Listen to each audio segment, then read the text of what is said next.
History repeats itself first as tragedy and second as farce. In trying to understand, at least to a layman like myself who isn't a historian, in trying to understand this sweep of human activity across millennia, it's not hard to see how history repeats itself, of course, as the cliche goes, but in its repetitions, in those cycles, how it is tragedy and then farce, tragedy and then farce, tragic, farcical. That seems to be the very nature of, I guess, human activity across these thousands of years that we've been around. Not here to wax philosophically, of course, here to speak about two recent Netflix documentaries and tie them, of course, to an ongoing tragedy. One, of course, is Britain and the Blitz, a documentary which is, I think, a companion piece to the Churchill documentary that Netflix recently put out. And the second, of course, is Turning Point, the Vietnam War. You've already guessed it, of course. Gaza, the past 20 months, what we've seen. In watching these documentaries, it's very hard to separate what happened 70 years ago, 60 years ago, 50 years ago, and what's happening now. Very hard.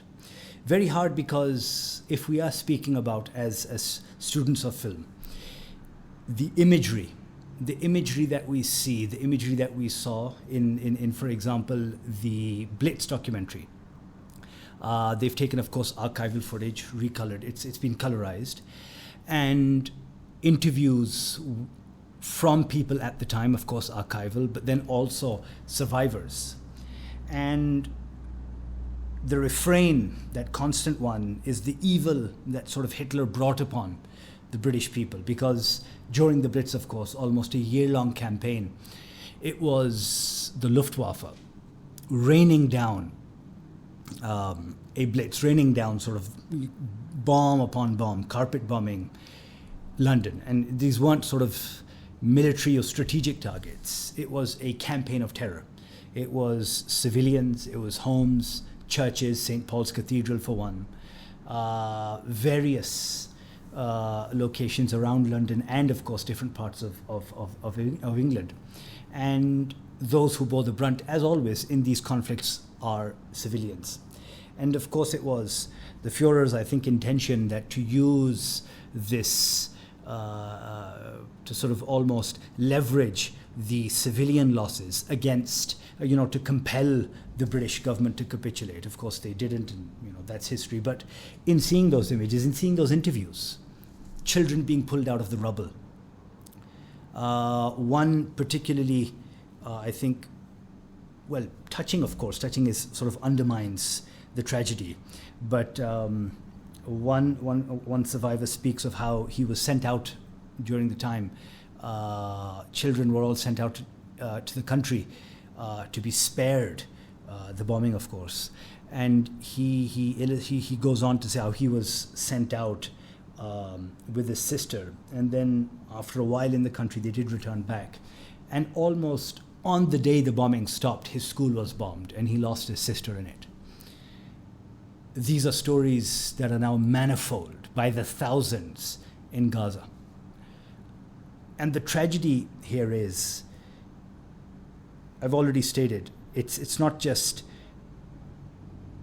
that civilians are always bearing the brunt, it's that the same mistakes are always being made. In this war against Hamas, and I won't do air quotes, but I think you could tell from my raised eyebrows how one takes that with a tablespoon of salt, the reservations that one has. According to them, of course, it's 25,000 Hamas soldiers have been killed, as opposed to a question mark, a number that they just can never ascertain, number of civilians, women, children, the old, the handicapped, journalists, medical, doctors, places of worship, schools, indiscriminate. And again, in seeing those children lifeless being pulled out of the rubble, and you see that particularly in that school. These were all children in school at the time while this bombing happened. And their lifeless bodies are being pulled out. And then you see, similarly, here in 2025, this is 1940s, here we are in 2025.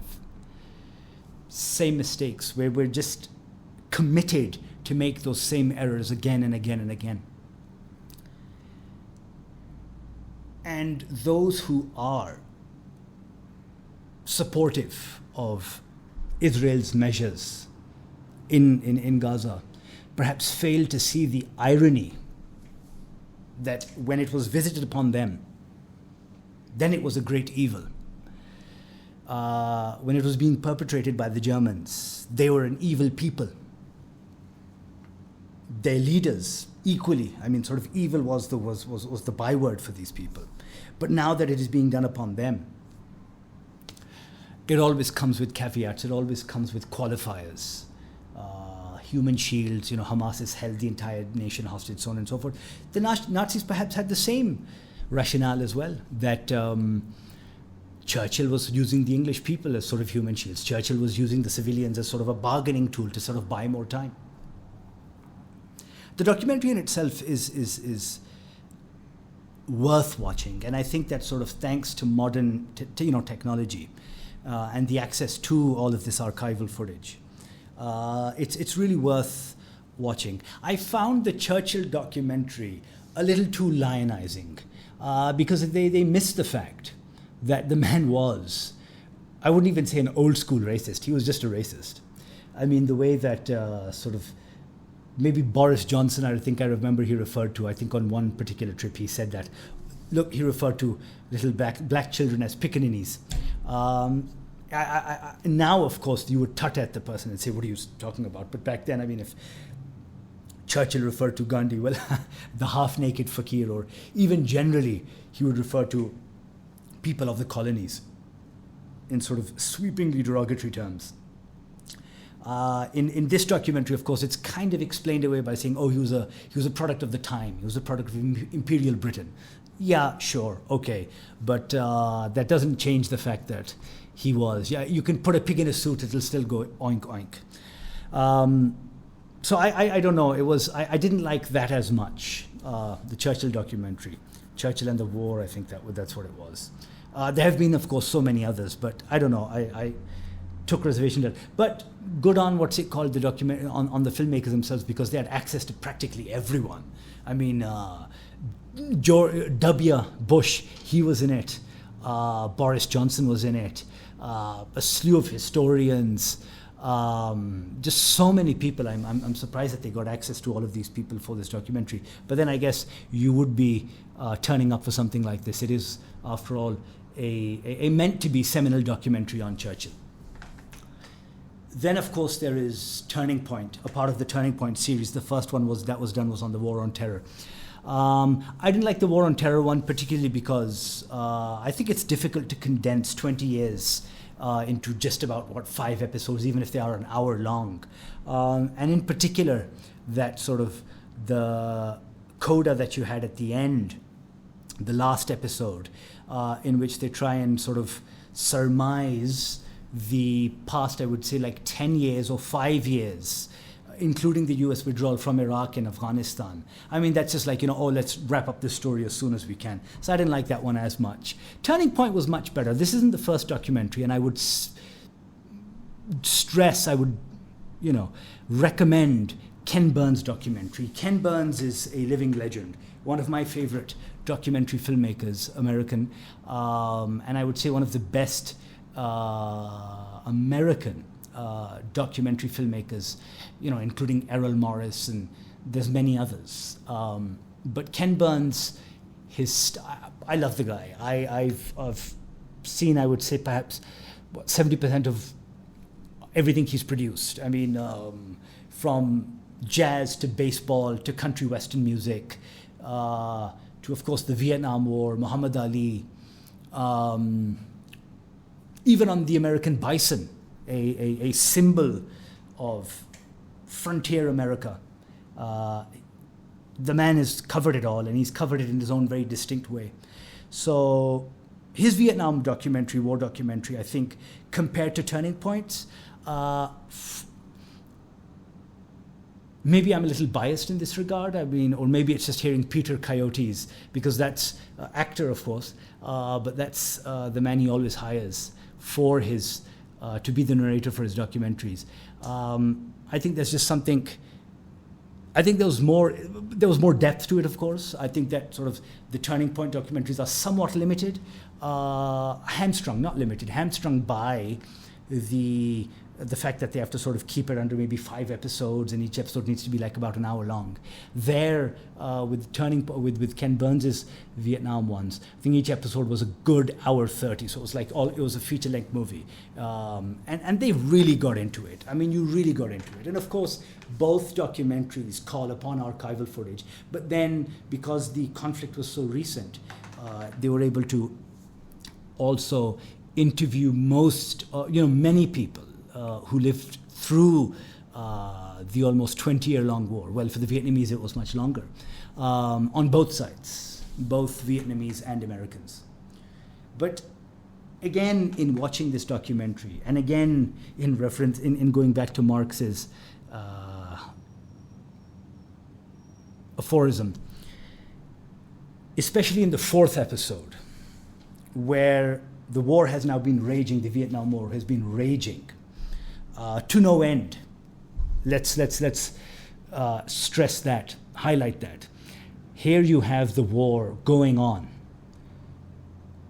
Scores, thousands of Americans and Vietnamese are dying in a war that honestly has no results and sees no end, which of course we see in Gaza. I mean, we are seeing the only result we are seeing is the depths to which humans can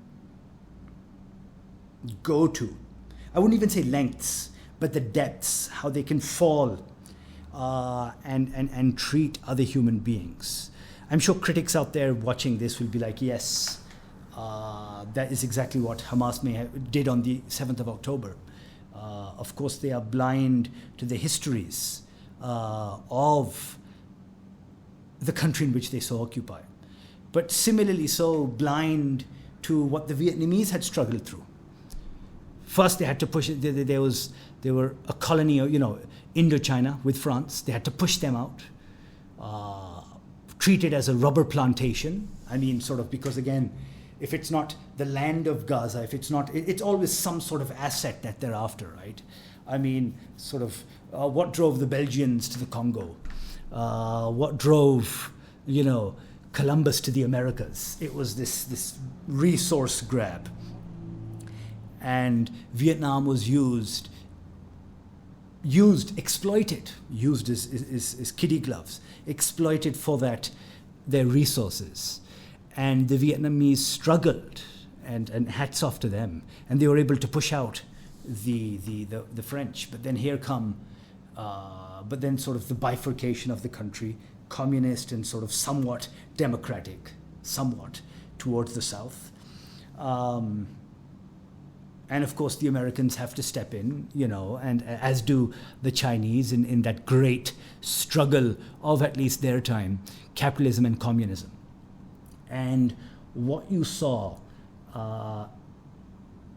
was just, again, a tragedy unfolds, but a tragedy unfolds that becomes so farcical, because when you see the nature, the manner in which, tail tucked between their legs, the Americans left Vietnam. You saw that again, because that's something, imagery is very important for us who believe in this visual medium. The imagery of it. You have the helicopter sort of perched upon the roof of the US Embassy, trying to get Vietnamese out. Fast forward to Kabul in 2021, where you have, what were those, Hercules, if I'm not mistaken, or I'm not, those big, gigantic military cargo planes taking off with Afghans desperate to leave because the Taliban were knocking on their doorstep, like the North Vietnamese were. And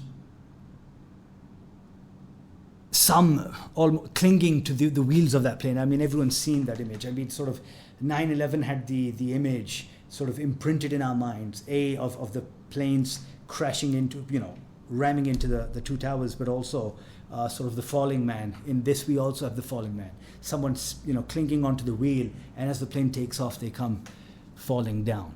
And you have to wonder, when are we going to learn? I mean, one is almost ashamed to be a part of the human race when you see these things happen.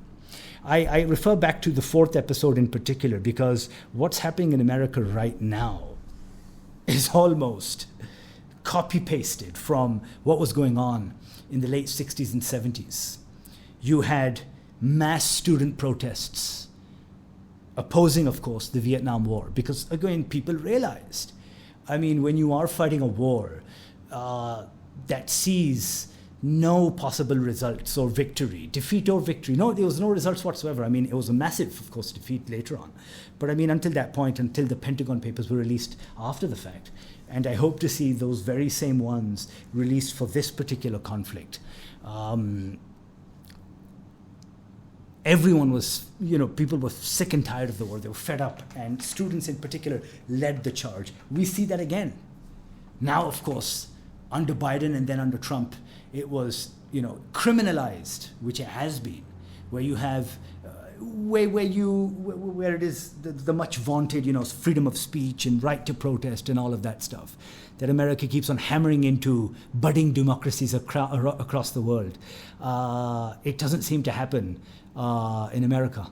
I mean, sort of those same values that they ask us to live up to, they are guilty of forgetting or perhaps selectively applying. Because when it comes to Israel, of course,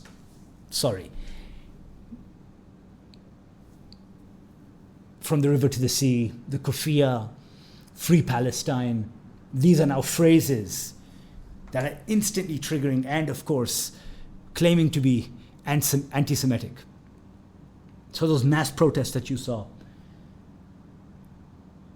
these protesters right now on these campuses across the world, in Cambridge, Oxford, in the US, all of that, they are the sort of spiritual, descendants of those same protesters who now I'm sure Americans look up to and said, yes, they were right.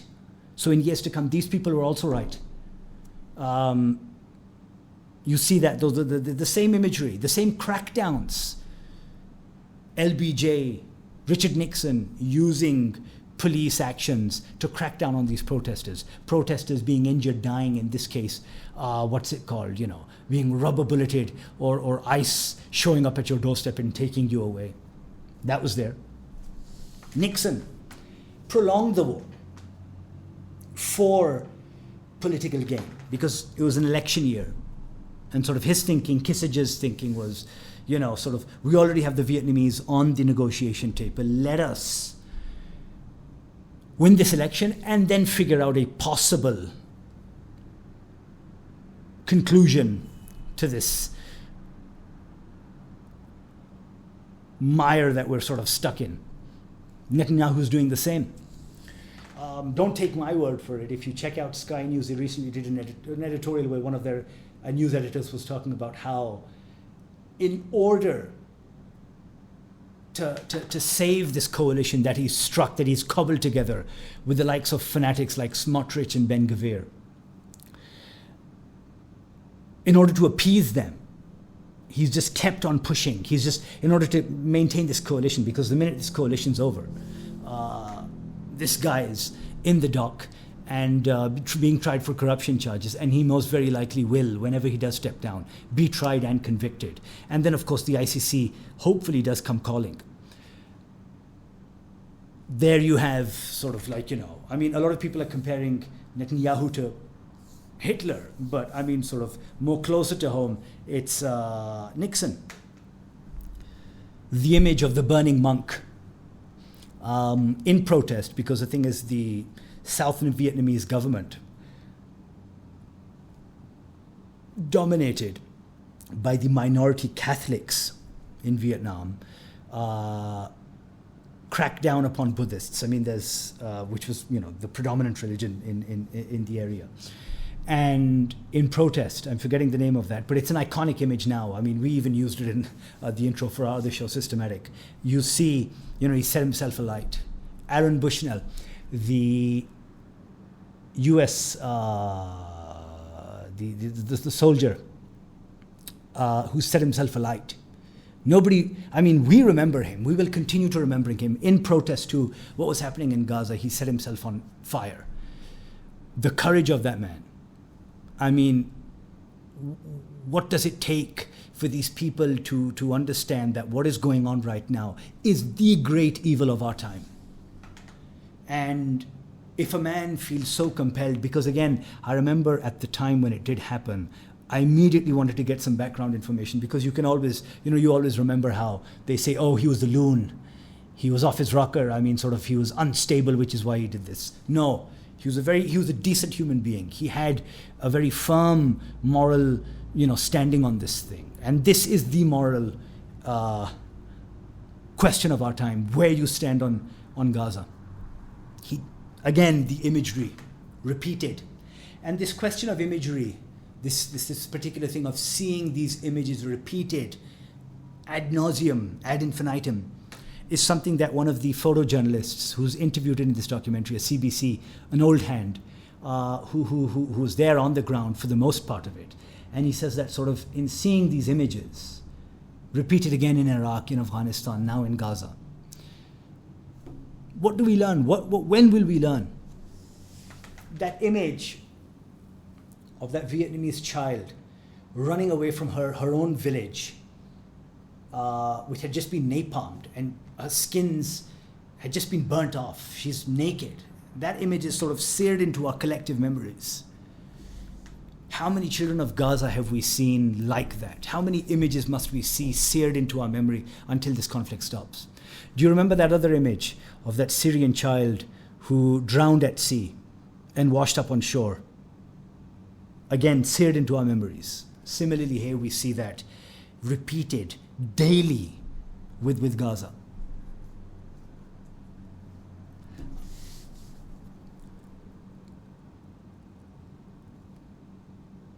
There's, I think, a point, of course, then there's, of course, the carpet bombing, of which America is guilty of. It's guilty of many sins, but carpet bombing that it did in Cambodia, Laos, and Vietnam itself, because the North Vietnamese did use Laos and Cambodia as a means to get into things. So they were carpet bombing indiscriminately. In Cambodia, I wouldn't say inadvertently, it led to the rise of the Khmer Rouge and Pol Pot, and we all know about that. That was one of the genocides of our time in the past 100 years. One's unfolding right now. But, of course, using that word, we are always meant to check ourselves, because the thing is that for them, oh no, it's not a genocide. It is... they can't even accept that it's a mass murder. It is just people dying. Because the use of that word is perhaps exclusively reserved for the Jews of Europe, upon whom, again, a great evil was wrought by Europeans themselves. No Arabs or Muslims or Palestinians had a hand in that. It was their fellow Europeans, Germans, French, Belgians. The Vichy government was responsible. They got in bed with the Nazis the minute they could, and sort of how many people did they send to the death camps? Scandinavia, Quisling, So we see this, and all you take away from these documentaries is that